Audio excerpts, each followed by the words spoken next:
ఇచ్చెను. ఆ సంవత్సరమందు వారి మందలన్నిటికీ ప్రతిగా అతడు వారికి ఆహారమిచ్చి సంరక్షించెను.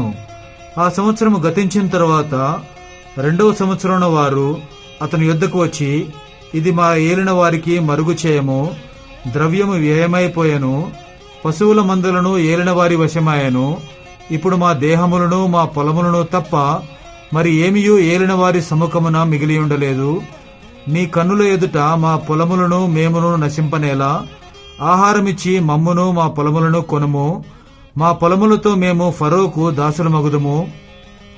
మేము చావక బ్రతుకున్నట్లును పొలములు పాడైపోకుండునట్టును మాకు విత్తనములిమ్మని అడిగిరి. అట్లు యోసేపు ఐగుప్తు భూములన్నిటినీ ఫరో కొరకు కొనెను. కరువు వారికి భారమైనందున ఐగుప్తీయులందరూ తమ తమ పొలములను అమ్మివేసిరి గనుక భూమి ఫరోది ఆయను. అతడు ఐగుప్తు పొలిమేరల యొక్క ఈ చివర నుండి ఆ చివరి వరకును జనులను ఊళ్లలోనికి రప్పించెను. యాజకుల భూమి మాత్రమే అతడు కొనలేదు. యాజకులకు ఫరో బత్తెములు నియమించెను.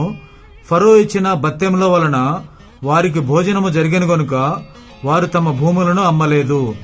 యోసేపు, ఇదిగో నేడు మిమ్మును మీ భూములను ఫరో కొరకు కొనియున్నాను. ఇదిగో మీకు విత్తనములు, పొలములలో విత్తుడి.